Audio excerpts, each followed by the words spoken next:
Good morning. It is Transformational Tuesday, and we're back with another life lesson. We're back with another life lesson. We're back with a new series, okay? A new series, The Weight We Carry. I'm excited about this series. I am streaming live to my other platform, so I'm just not in the Facebook group. This series, I think, based off of what we have going on in our lives, in our communities. I just wanted to make sure that I opened up. It's the last quarter of the year. I've been doing this now for the whole year. And I wanted to open it up to my other Facebook friends and things like that, just to make sure that that everybody was a part of this conversation the way we care. Today we're talking about you can't heal what you are not willing, or today's theme is you can't heal what you're not willing to wrestle with, you guys. So the way we carry. Weight is an acronym, right? And today this week we're talking about the wrestle, right? The weight of wrestle in our life. So the weight of wrestle in our love of self, our interactions with others, our focus, and our emotions. If you guys see me, I am looking to make sure that we're streaming in my Facebook group, and I don't see it in there. So, yeah, so it's Transformational Tuesday. The wrestle with our worth, you guys. Listen, avoidance is self-betrayal. Dressed up, guess what? Dressed up as strength. Dressed up as strength. So today we're talking about the weight of our worth, you guys. When we talk about self-love, I really do think that there's a lot that comes with this whole idea of what is self-love, what is love itself, right? And then how do we give that to ourselves when we've been trained to give it to everyone else? And it's the wrestle that we have to wrestle with on a daily basis that has to do with this love, right? This love of self. So let's talk about it on today. I just want to make sure that I'm at least sharing it into my group. So just hold on one second because it's not streaming into the group. If I have somebody on there, could you just say something so I can know that at least I am streaming somewhere? Okay. Home. Oh yeah, I'm live. All right. So I'm gonna go into the stream this into the group. All right. So the wrestle that we carry with our self-love, the wrestle that we carry with our self-love.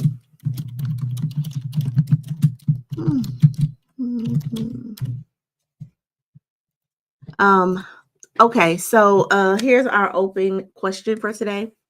Have you ever caught a strength when you were really avoiding, right? When you were really avoiding. And have you ever been so busy that that you forgot to truly like depend on you? All right, those are our two questions for today. Um, Here's another thing I want to ask you. We have taught, we were taught that strength means silence, right? That composure equals control. But what if that version of strong, right, we learned is the very thing that's making us stuck? Is the very thing that's making us stuck?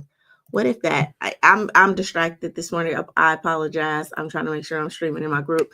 So what if that version of us that we learn is is really what's making us sick. So in today's life lesson, you guys, the wrestle with worth, it's all about the weight that builds when we ignore our own needs for too long. All right. So that is what our conversation is about this morning.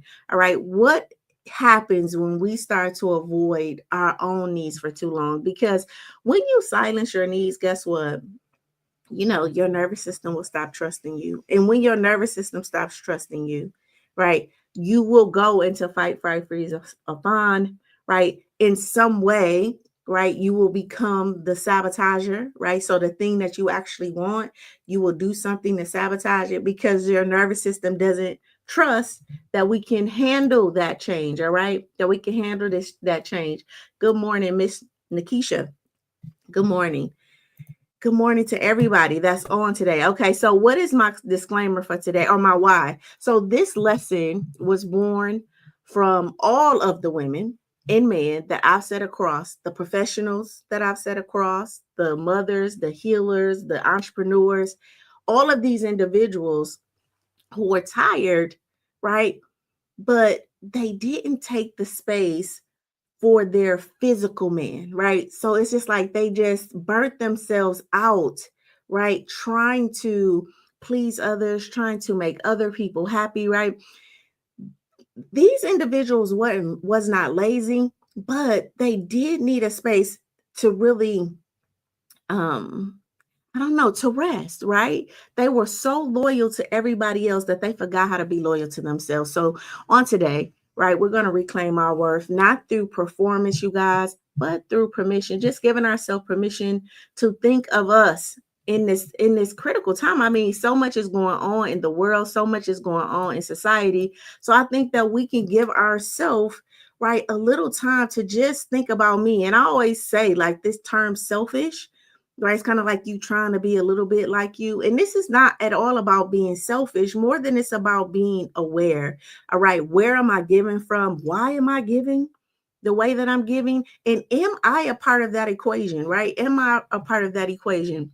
Right. My other disclaimer is because I want you to know that this session is for educational purposes and information, right? I am not your therapist. All right. I am not your medical advice person. Yeah. So this lesson does not consult or even come it's not created to be therapeutic, and it's not created to create a therapeutic relationship with you. All right, so please seek professional help, right? A coach, a therapist, if you need personalized mental health attention, right? For your mental health, which is just your overall mental awareness, right? Or for your mental illness, or if you just want to change your life, right? Seek out a coach, get a therapist, and get help, because that is not this relationship. This relationship is here to what? To turn theory into practice, to really bring some awareness to you. Good morning. Good morning, Miss Hollis. All right. So good morning. It's time to take our deep breath right on this morning. Just we've done everything we were supposed to do. I'm kind of distracted because I'm streaming in my group and I don't really see it in my group, and I just wish somebody would raise their hand in my group and say yes, yes, you are here. Okay. um so good morning. Let's take our deep breath. Inhale, right? This conversation about the weight that we carry with our worth, right? With our self-worth. It may be a heavier conversation, right? All of it, the whole series is gonna be heavy, right? Because it's the weight. It's the weight that we carry in our life. And this week we're talking about the wrestle with our life, the wrestle in our love of self, the wrestle that we have with our interactions with others, the wrestle that we have with our focus and our emotions. And today we're talking about this wrestle with our self-worth, right? And why is it not always there? Why is it not always reflective, right? And how can we align back in that? So I want you to inhale that I am safe to need, right? So inhale, I am safe to need, right? It is okay for me to need. It is okay for me to need help. It is okay for me to need resources. It is okay for me to need attention, right? I say that people try to make you seem like you're thirsty, for love, or make us think that we're thirsty for just things that make us human. Listen, a compliment is something that makes us human. Love is something that makes us human.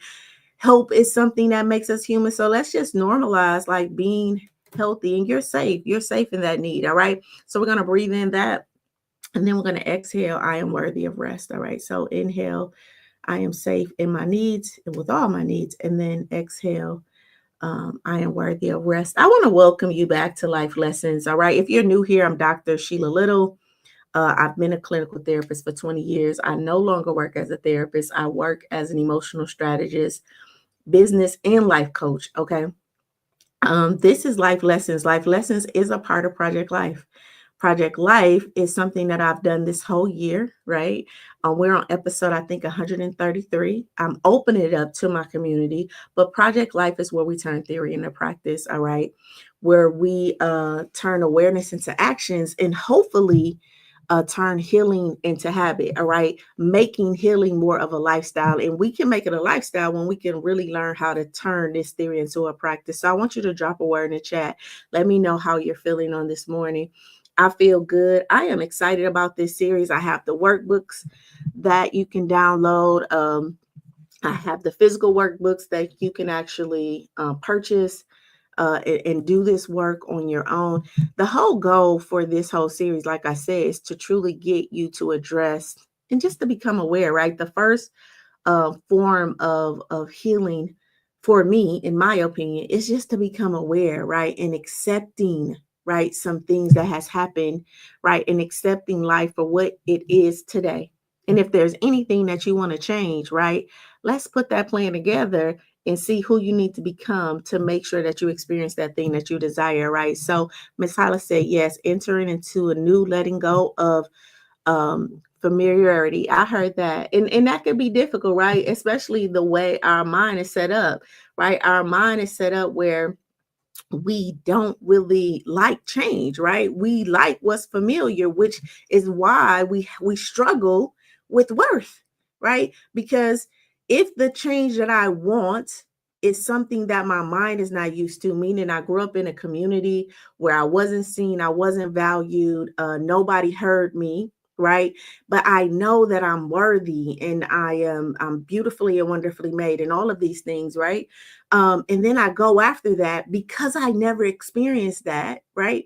That change can create some feeling inside of me that makes me run back to safety again. So I hear you, Miss Hollis. Yes, entering a new letting go of a new and letting go of the what's familiar, but letting go of what's familiar is the work, right? And that is the work every day, right? Because every day we wake up to this default individual, and we have to learn how to change that. Miss Diane said, I am excited to be here, but disappointed in my behavior on yesterday. All right, Miss Diane, if you want to talk about that, you can DM me or you can share it and get some support from our community on this morning.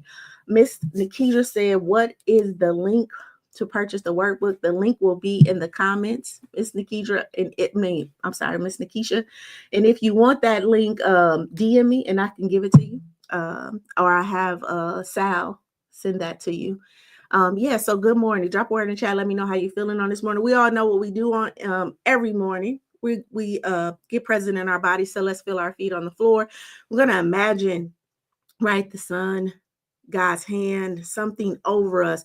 And because it's a way to, again, we're going to be kind to ourselves this series. So is it okay if we are kind to ourselves this series? Now remember, you can put love inside of you. You can do whatever you want, but the whole idea is to get present in our body. So let's fill ourselves up. And as you would be pouring water into a cup, where does that water land first? At our feet. So we're gonna feel, right, our feet fill up from the floor, right, up our legs, right? Just getting present in the body. And as we're filling up on this morning, we're filling up with some kindness, right? Being kind to ourselves. A lot of times we want other people to be kind to us. We want other people to respect us, right?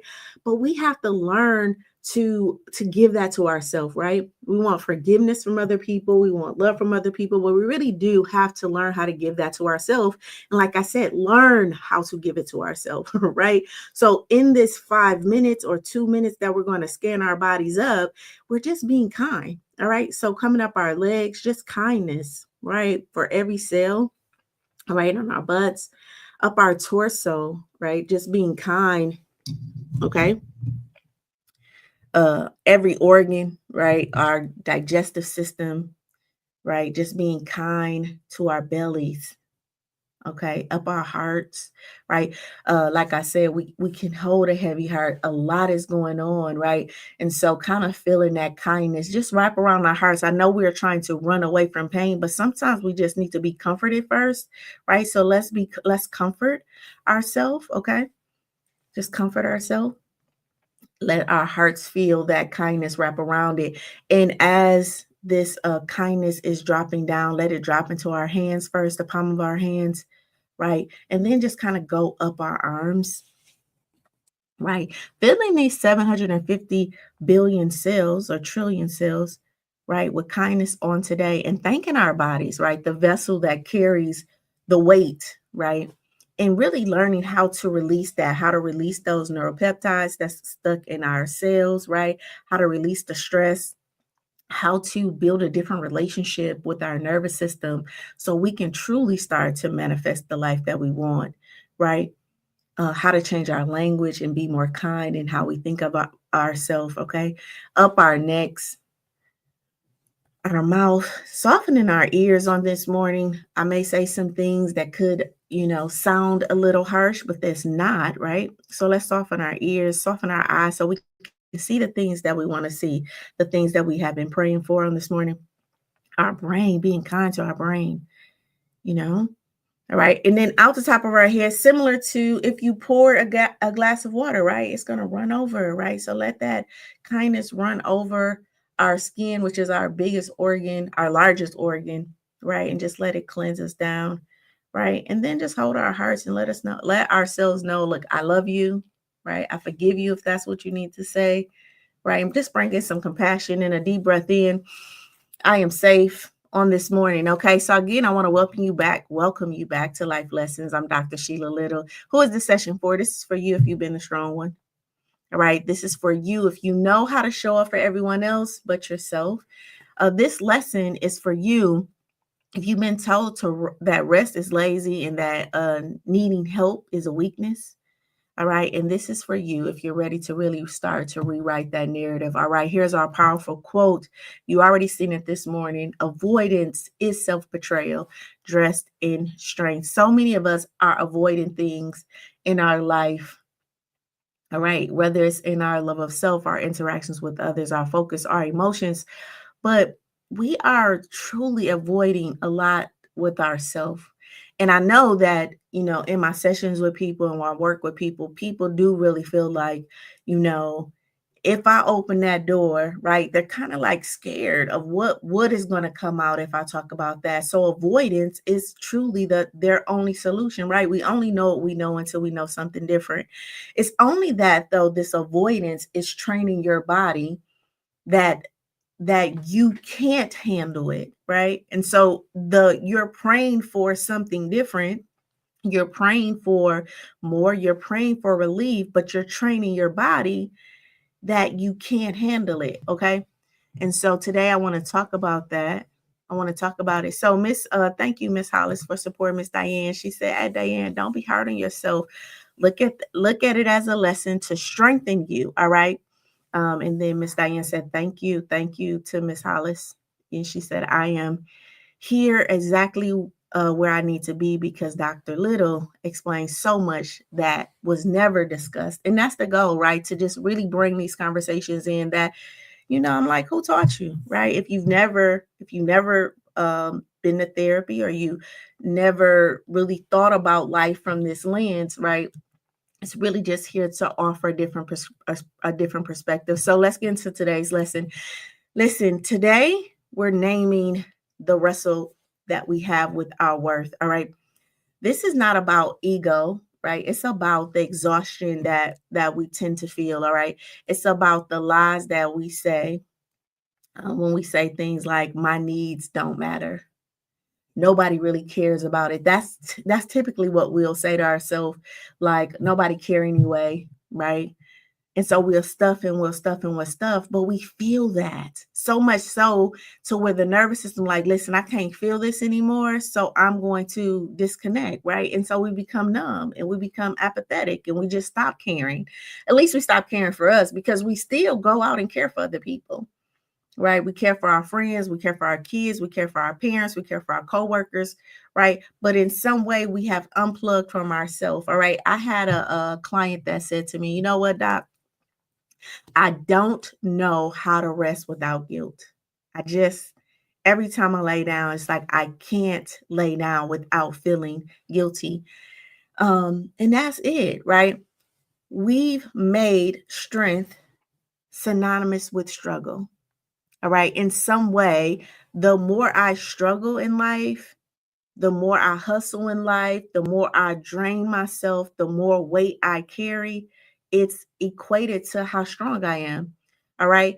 We will wear burnout like a badge because vulnerability still in some way feels unsafe, right? The vulnerability to say, listen, I'm tired. I'm about to shut my phone off. I ain't taking no phone calls.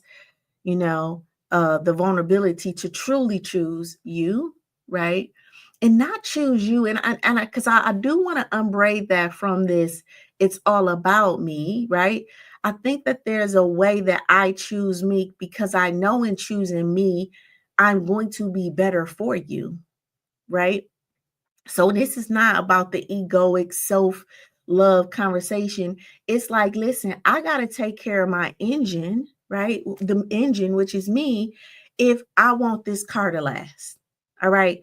And this car is the vehicle that's going to get us, right? As a community where we need to go. That community being, me and my kids, me, my husband, me and my wife, right? Whatever your community is, your vehicle is the vehicle that's going to get there. And if you're not taking care of you as the vehicle, right, then I think it's very selfish to yourself into the community, right?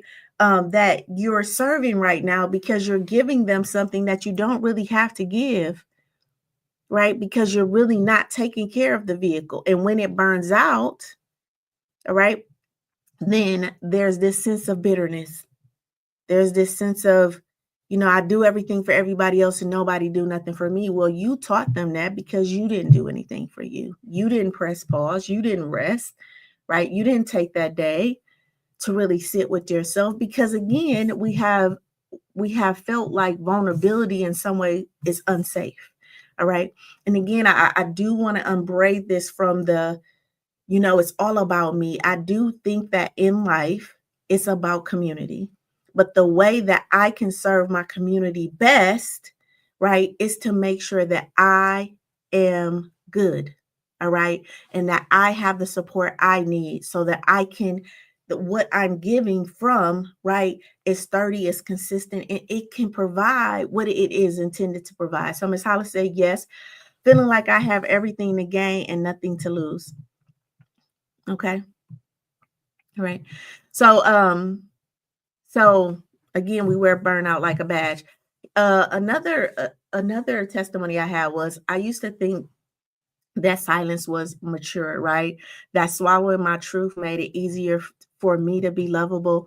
But every time, this is my client, but every time I said I'm fine, it was like a brick. She said she felt like another brick was weighed on her back. All right. And one day her body started to whisper she couldn't carry it. And this particular client, the weight that she carried was so much that in our sessions, like you can literally feel or see her, right, as she talk shrink, right, from the weight of the conversation and the reminder to breathe, right, that you're not in this moment. All right. And so many of us is carrying this weight. So here's our mirror moment. I want you to pause and I want you to breathe. All right. Take a breath. And I want you to ask yourself what is surfacing for you right now. Okay. Write it down or speak that out loud. All right. And then I want to talk about 5 truths that is truly important for us to know in this mirror moment. To the new watchers, our mirror moment is our time where we reflect on the conversation that's happening. All right. So these are questions or statements that I want you to think about that's very reflective. Number 1, you were not created to live on empty. All right. Listen, your body, your mind, your spirit were designed to operate from overflow, not from survival mode. All right. Running on empty emotionally, mentally, or spiritually is not a strength, you guys. It is actually a trauma response. All right. It's what happens when your nervous system has normalized depletion for discipline. All right. It is a trauma response. This hypervigilance, this 16, 18-hour hustle days, proving your worth, but you still living check to check. Listen, that is a trauma response because you grew up in survival and you had to make things work. And you're so used to, stealing from Pete to pay Paul or stealing from Paul to pay Peter, whoever they are, right? They always borrow each other's stuff, right? right? And we're so used to that type of mentality that our nervous system now just has made that the norm, but that's not the norm, you guys. Listen, uh neuroscience says chronic overfunctioning keeps your body in fight or flight. You know what fight or flight is? Where you fighting or you fleeing. You up out of there, right? You can't handle the conversation. You're always defensive. You're always fighting, right? Or you just shut down. All right. Another thing that happens is that you start to get addicted to adrenaline, mistaking busyness for purpose.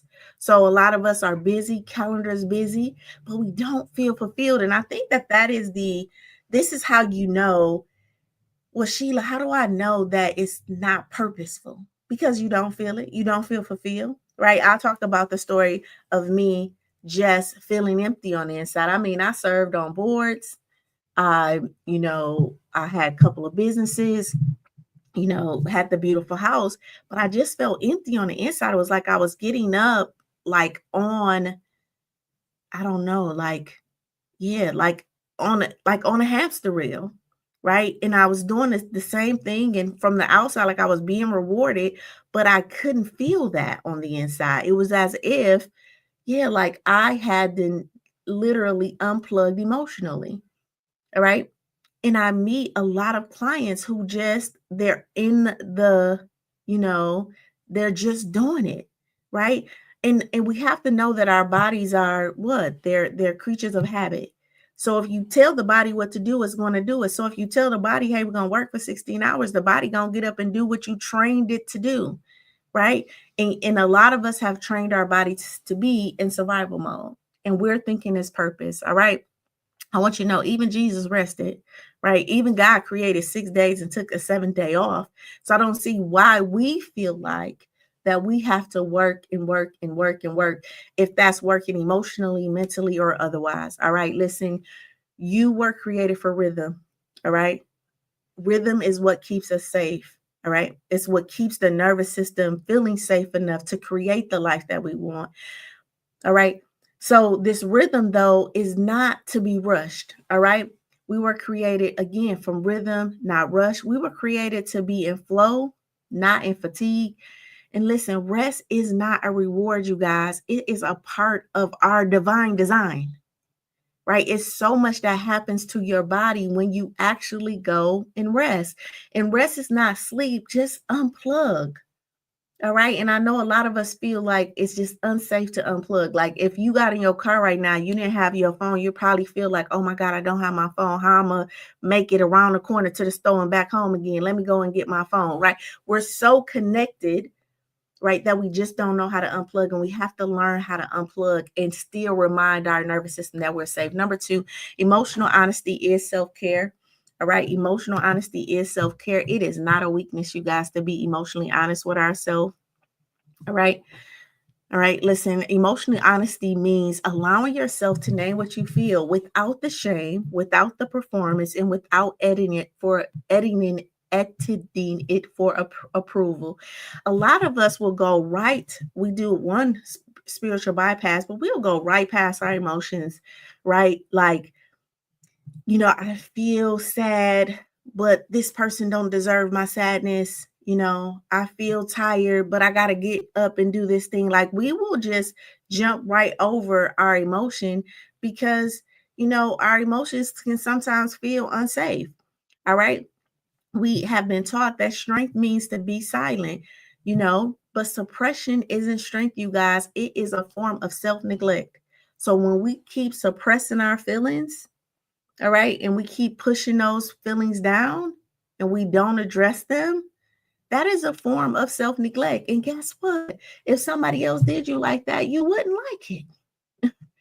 You wouldn't like it, but we will do ourselves like that. And we will expect others to treat us differently. You know why? Because we think that other people don't see us treat ourselves the way we treat ourselves, right?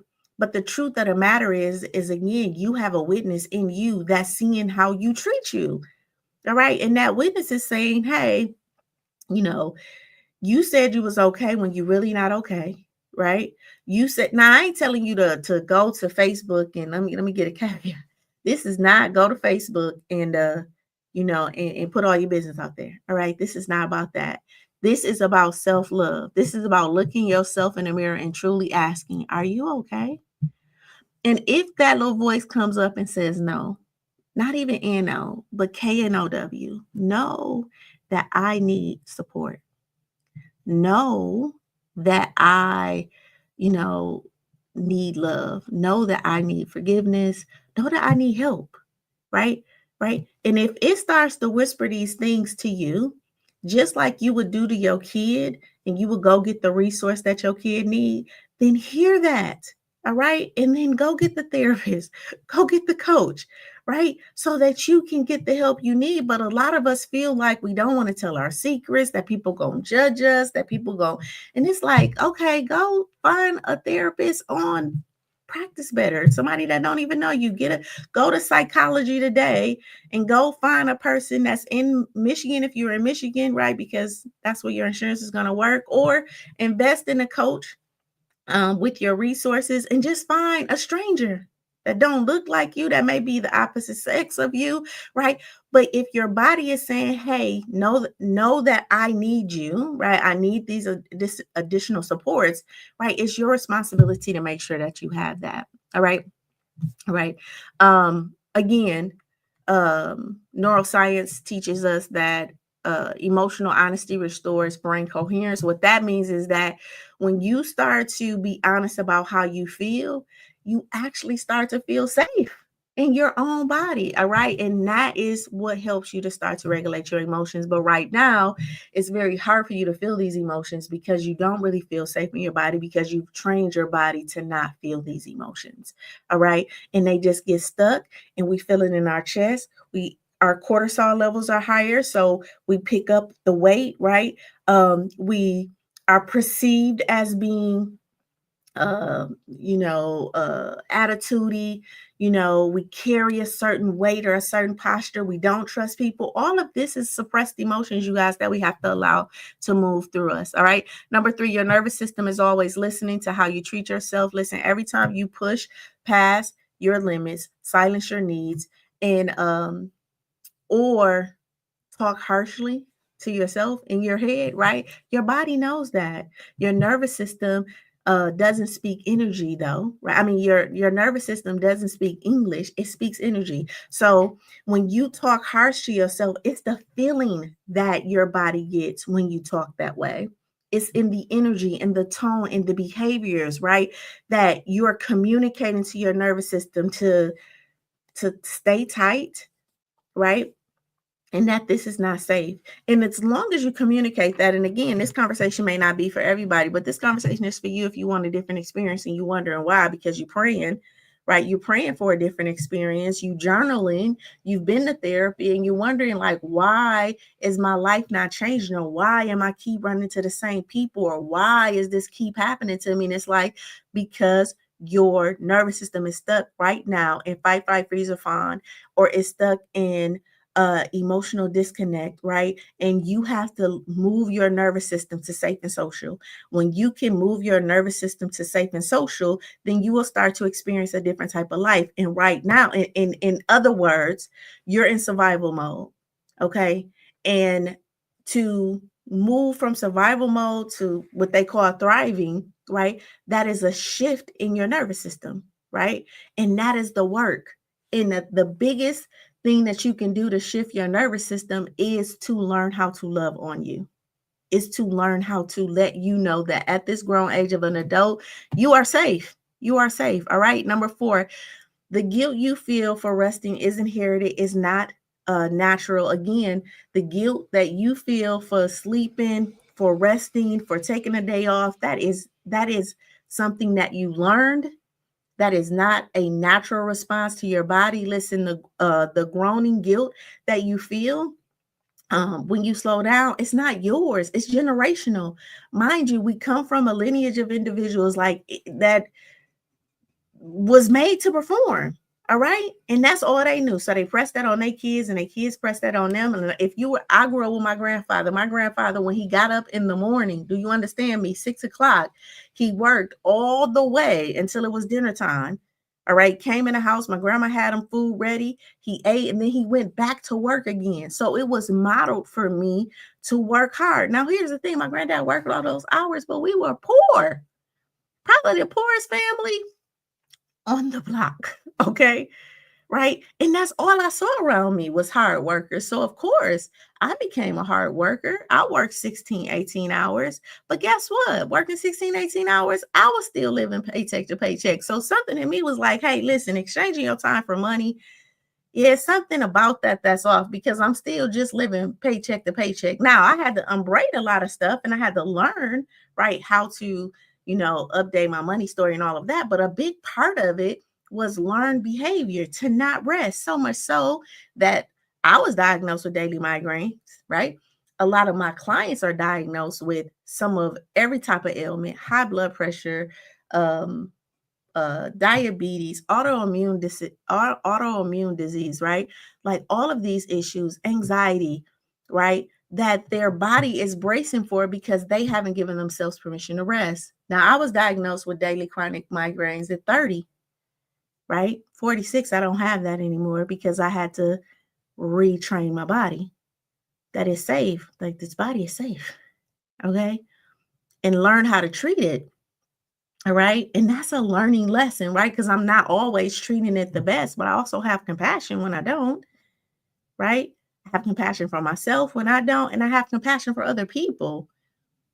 All right. Because life is a practice, you guys. I always just have to ask you guys, like, where do you think you learn the things that you're judging yourself right now today for what you feel like you should know?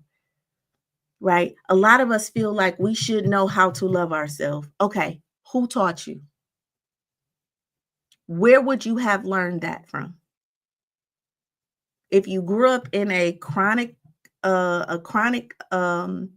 environment that was, full of trauma or that did not supply your needs, then where would you have learned how to love yourself? All right. So then don't judge yourself for not knowing how to love yourself if you were never in a community that you would have learned that.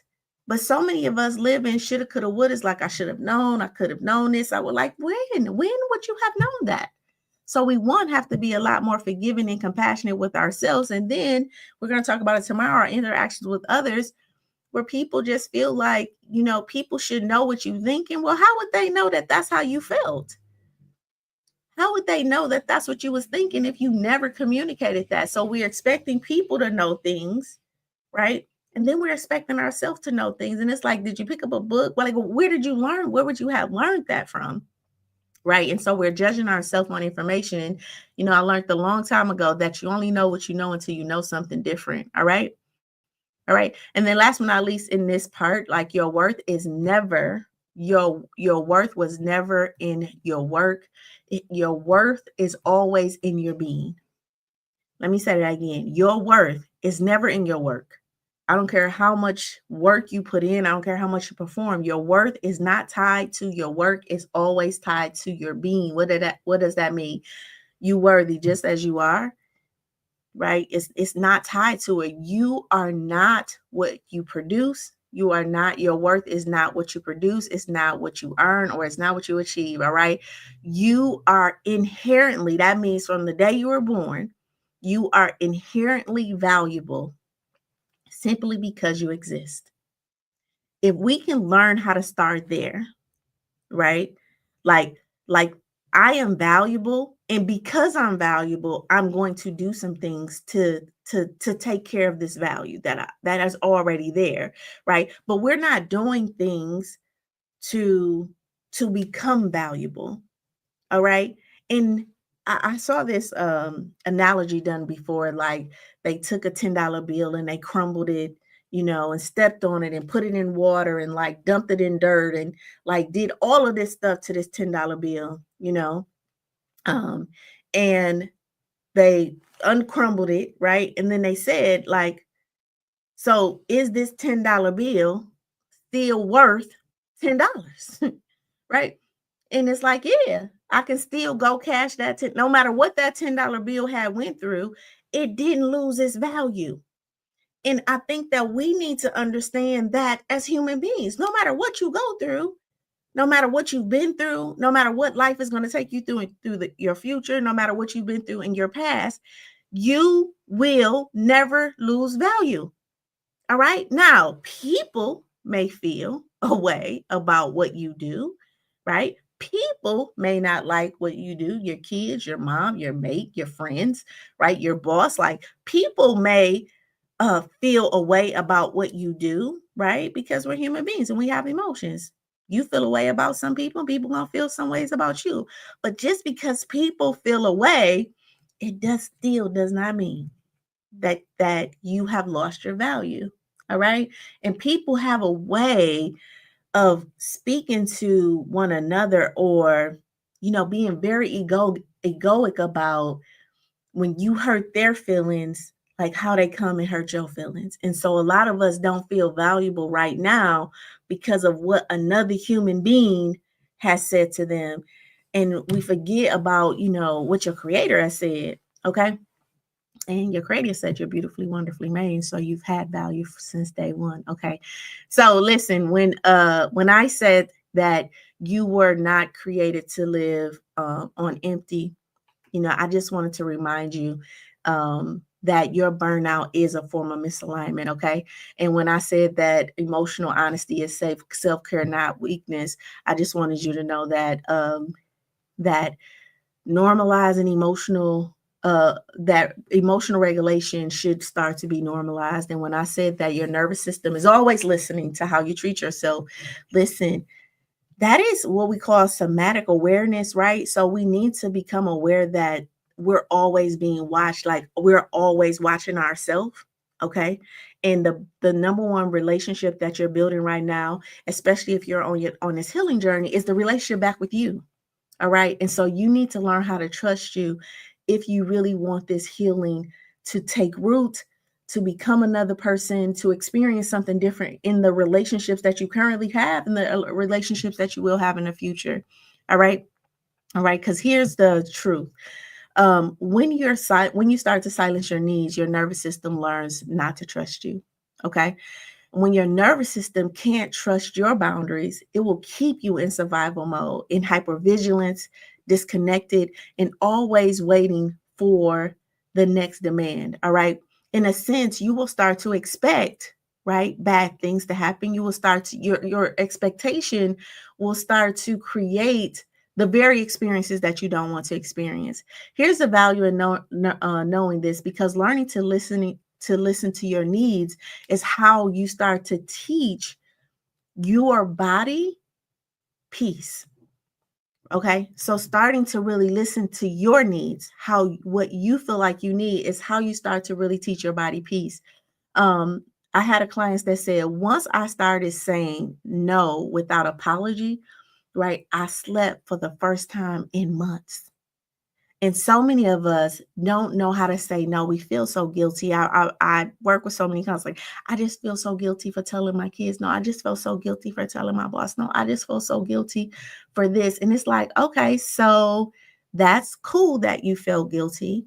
Let's let that guilt move through you, right? And not do what the guilt is trying to do, because the guilt is just trying to move you back to safe.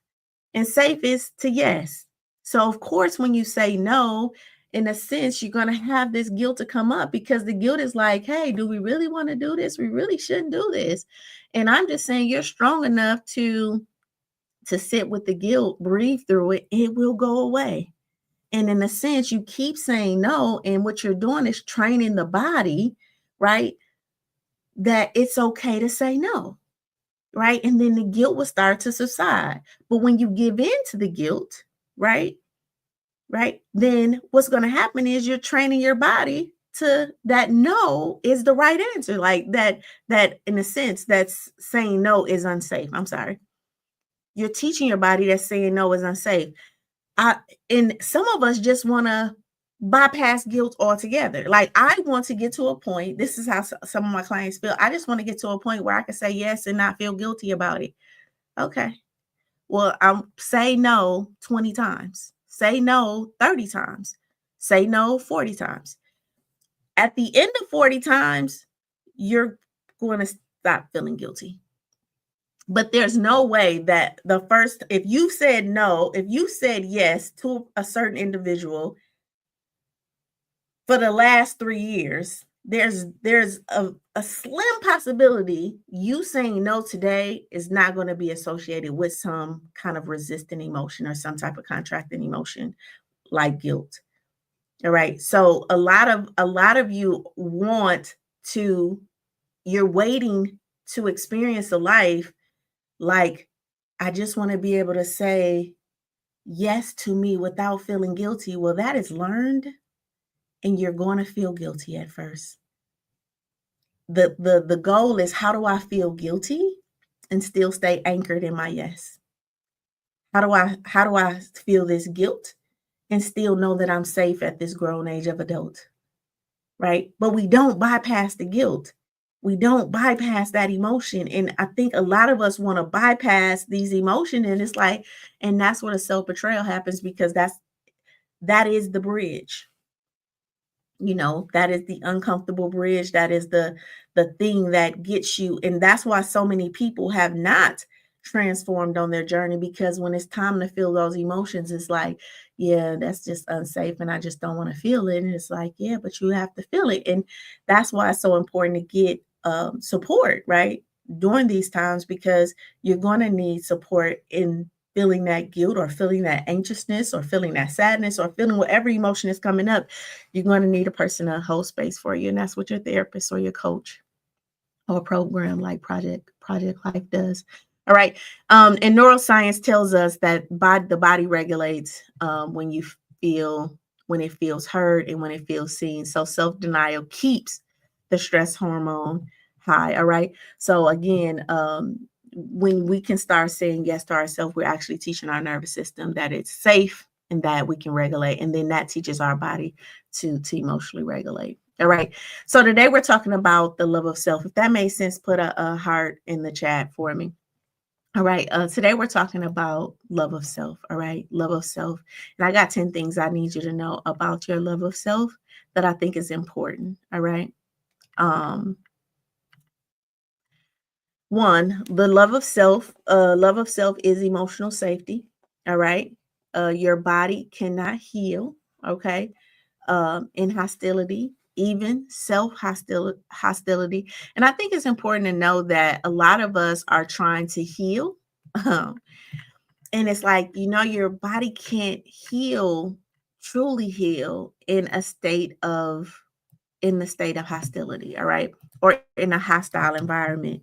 And a lot of us are looking outside and thinking that our physical body, our physical environments is the hostile environments. And this may be true, right? This may be true that your physical environment may be hostile. But the first environment that your body experiences is your emotional environment. All right. And if that emotional environment is hostile, meaning what you're telling yourself about you, what you're telling yourself about your life, right? If that environment is hostile, then you could go to therapy, you can journal, you can do all the work you can, but it's going to be very hard for the body to heal those wounds. All right. And like I said in our last series, we are being wounded every day. Okay. So I just need us to understand that so much of our focus is on our past. Like, oh, when I was young, this happened to me when I was, 13. This happened to me when I was 7. And I'm like, yes, yes. So those are traumas that happen to you. But some of us are being traumatized today, right? It's things that's happening today that we have to unpack, that we're not even able to unpack because we're so caught up in, right, the things of our past, the things that happened to us at 5, at 7, at 20 years old, that today's, the need for us to be present today for today's wounds, to mend today's brokenness, to in some way break today's pattern, or create a pattern, right? We're not available for. And that stuff just keeps piling and piling up. All right. So again, we can't heal in a hostile environment. Number 3, um again, the body cannot heal in a hostile environment. So if your inner voice is harsh or critical, your body stays tensed and defenseless. Healing happens when your internal dialogue becomes kind. Again, that's a part of the being present with our bodies. When your nervous system knows that it's safe inside of your skin. All right. And a lot of us is looking for that in other people, and it's really supposed to happen inside of us. And then number three, overfunctioning is often disguised. It is often fear in disguise. Okay. Doing too much isn't always ambitious, you guys. It's often anxiety in motion. All right. It's like this anxiousness emotion. So you stay busy to avoid disappointment. Sometimes we stay busy to avoid rejection. Sometimes we stay busy to avoid stillness. But constant overdoing is your body's way of saying that you don't feel safe with slowing down. And we really do have to learn how to slow down. Okay. That's a form of self love. And a lot of us are not slowing down because we don't want to be with ourselves. We don't want to hear our own stuff that comes up. And so we stay busy. All right. Number four, saying I need help is not a form of regression, you guys. It's actually recovery. So asking for help is how you really start to enter into connection with yourself.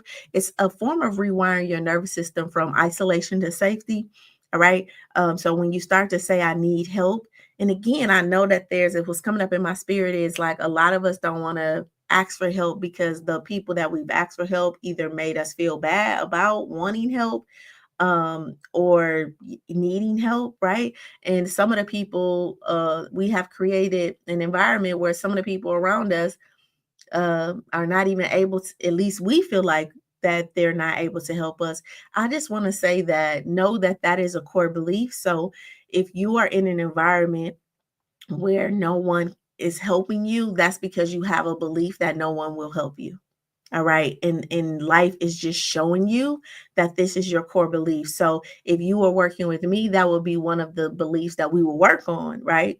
And who taught you that, right? So we can start to shift the belief and then start to deal with the rejection of the people who don't help and process that so that we can get through um and start to really change those exchanges. All right.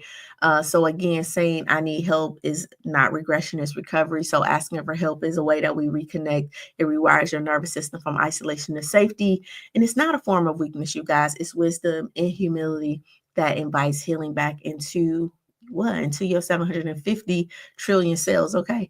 Number five, boundaries are how we, guess what? Practice honesty with your energy. A boundary, guess what, is not rejection, you guys, it's clarity.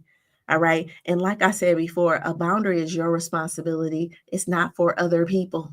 All right. It's clarity about where your line stops. It shows, or it's how you really tell the truth about what you can give and what you can't give. All right. It's a boundary is around what you value. All right. And what you find important. And every boundary is, in a sense, it's like a love letter to you.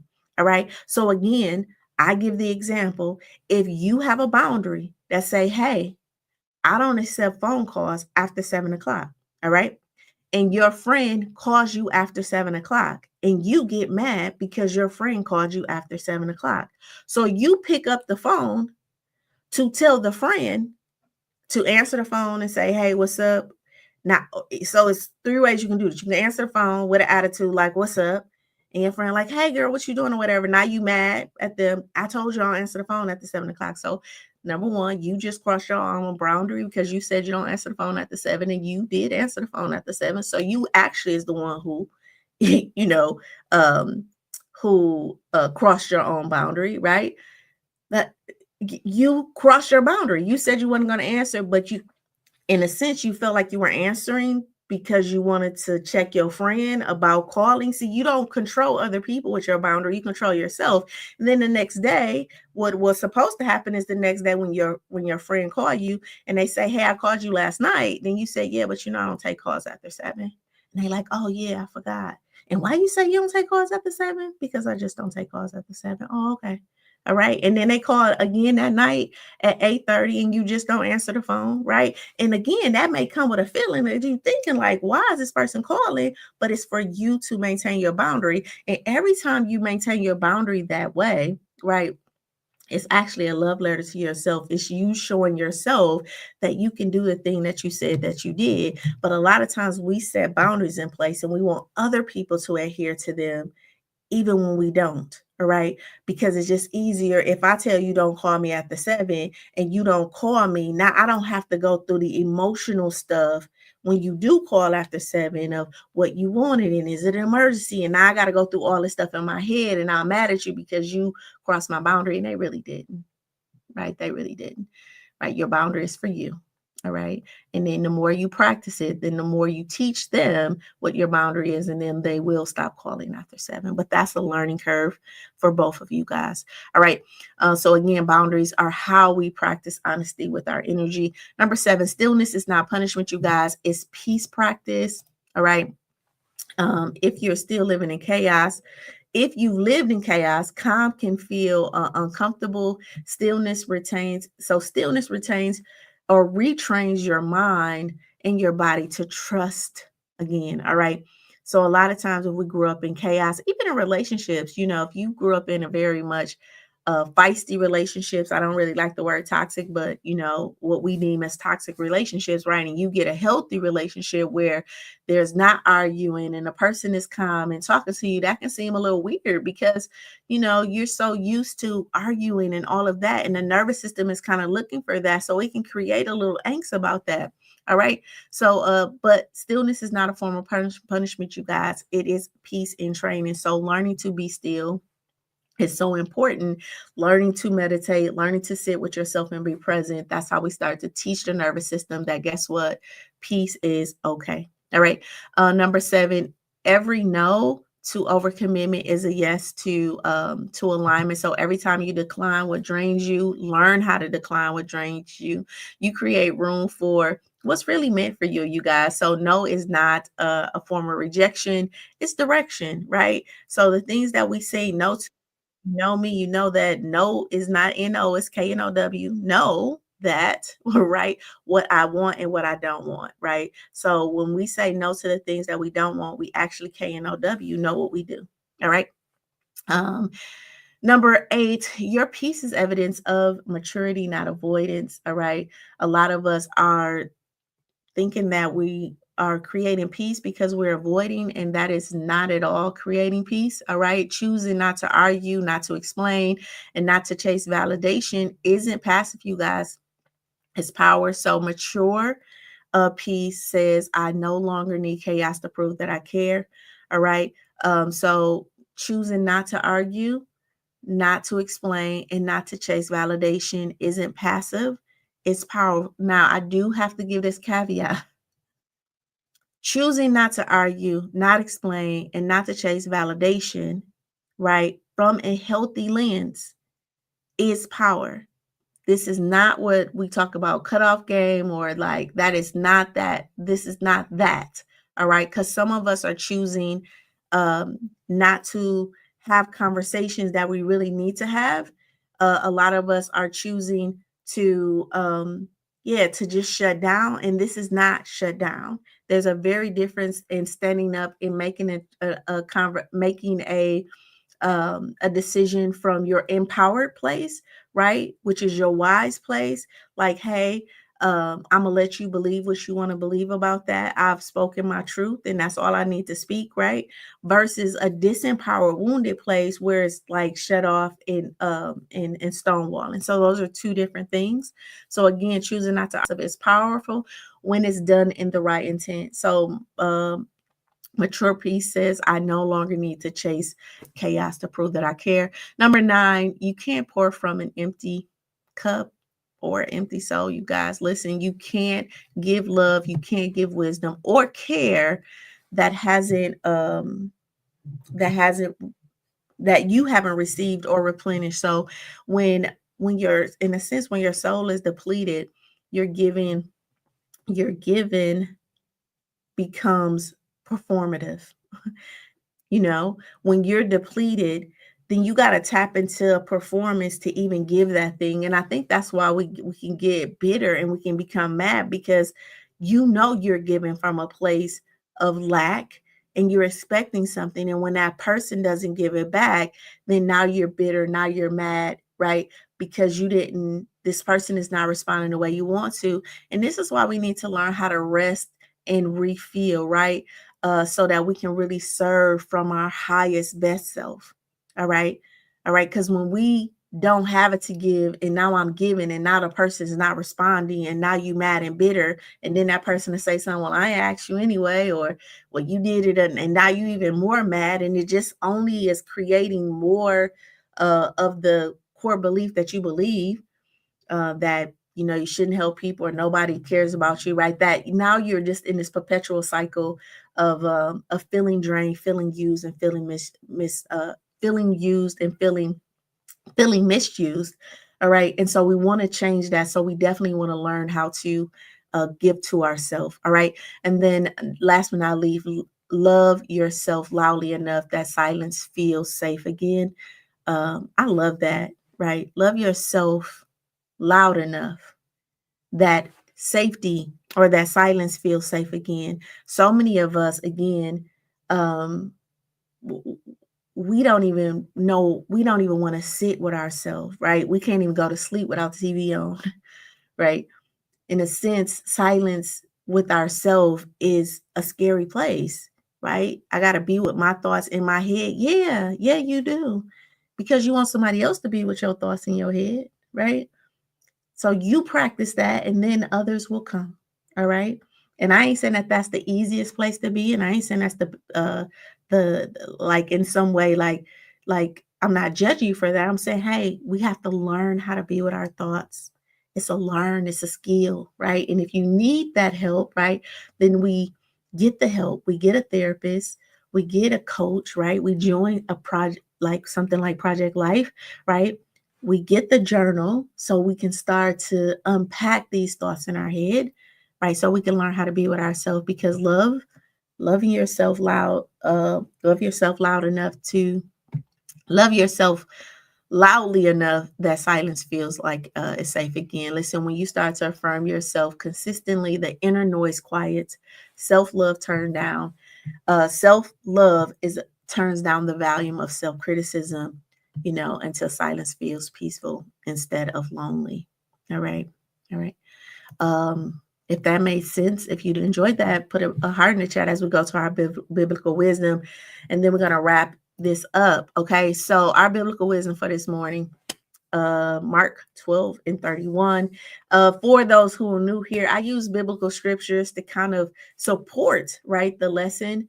And then I try to, in a sense, tie that biblical wisdom or that scripture to neuroscience, right, to really show that, hey, the Bible is just not saying it's by design, right? We are this way. And I do truly believe that God created this phenomenal vessel, right, called a human being, these 750 trillion cells that's working for your good all the time.